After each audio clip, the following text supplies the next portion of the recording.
This week we get Christmas games in the NBA. So we're going to discuss which games we're looking most forward to.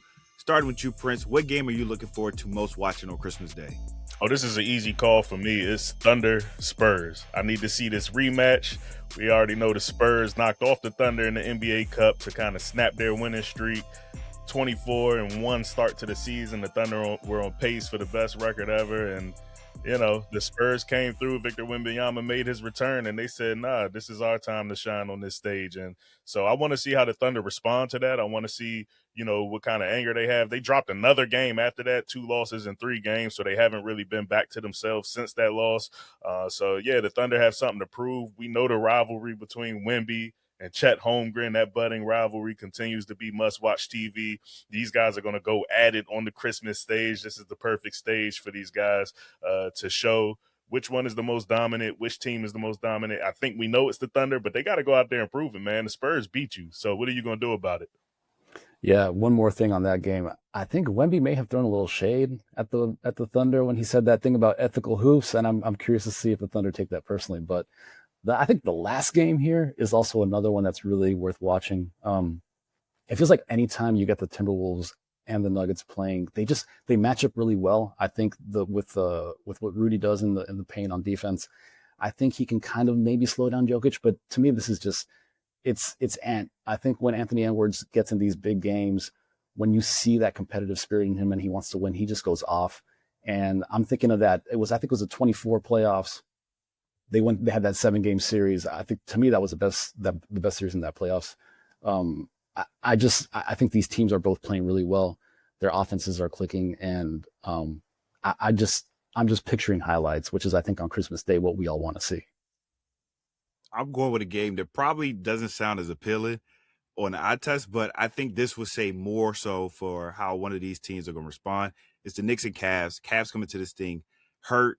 They have not looked like the team we expected. They're a 500 team right now, but to me, even with the injuries, if you compete, if you win versus the Knicks, at least there's hope.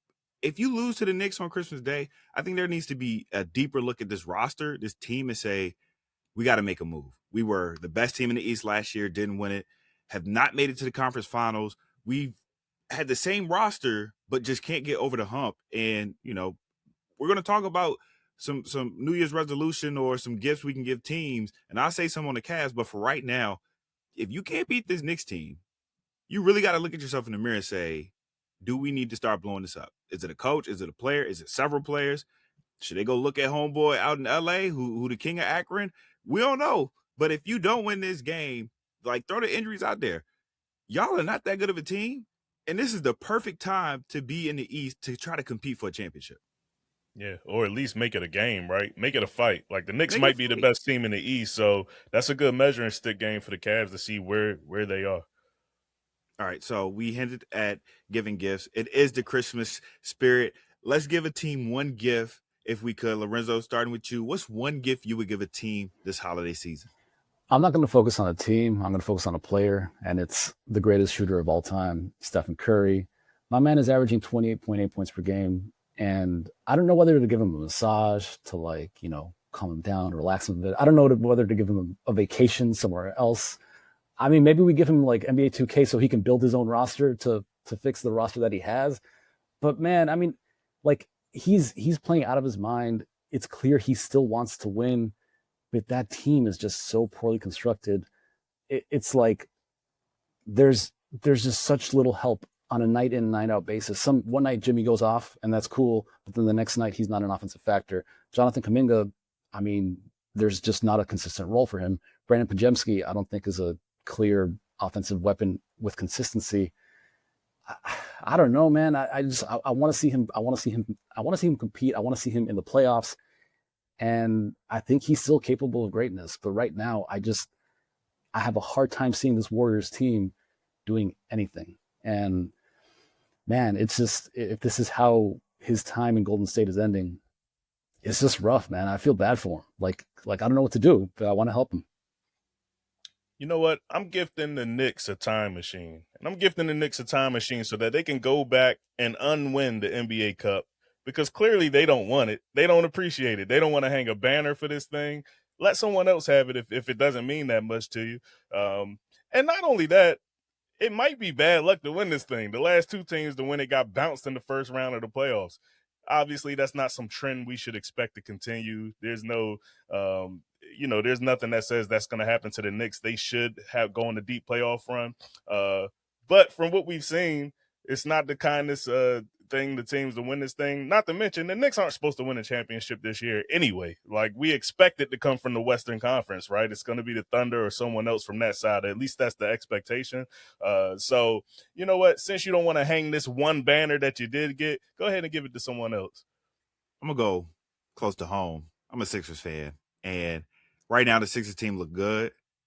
And there's one player that just isn't as consistently playing, and that's former MVP Joel Embiid. So my gift to the Sixers during during the playoffs, you finally get that healthy MVP Embiid.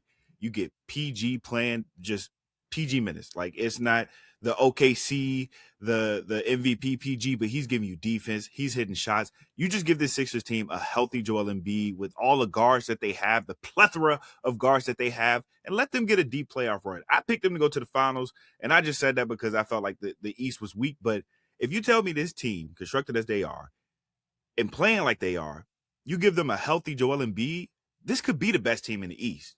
Now, and we seen them beat the Knicks without him, and we also saw him score 40.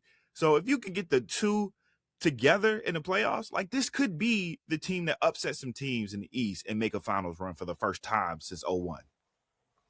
Yeah, I don't want to give Evan so much credit here, but like he might be onto something. The thing is, I think the Sixers are doing this by design. I mean, they said before the season that they were going to slow play Embiid, that they were going to listen to it, let him listen to his body. He's averaging, I think it's like 26 minutes a game. I expect, assuming his health stays in line, that they will ramp that up. So I don't know if they'll get MVP Embiid, but I think they will down the stretch get a more effective version of him. I bet Embiid would appreciate the NBA Cup. All right. After Christmas is New Year, so we are going to give teams, players, the league a resolution to fix with the new year. So Lorenzo, what's a New Year's resolution that you're giving something or somebody in the league? I wanna focus on a group that gets a lot of criticism, and I think sometimes it's deserved. And I'm looking at you, officials. Like we're all basketball fans. We know that some of these players draw contact. We know that they get fouled, and we know that sometimes that disrupts the game.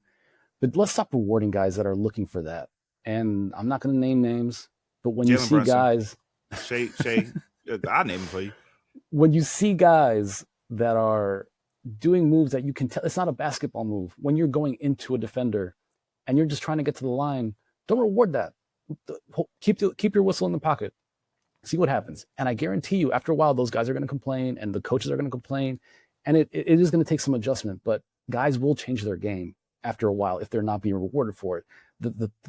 They're doing it because the officials they've established a standard where that kind of play is leading to free throws. And if you stop it, then the players will stop. And I guess to go along that line, I think the last part of this resolution that I got for them, adopt more of a FIBA style officiating. There's a little more contact. You can hand check. You can be physical. I think fans want to see that. They want to see teams compete. They don't want to see the game slowing down so much. And I think FIBA does it mostly well. So I think some adjustments necessary, but yeah, I mean, it's just like, let them play a little bit more.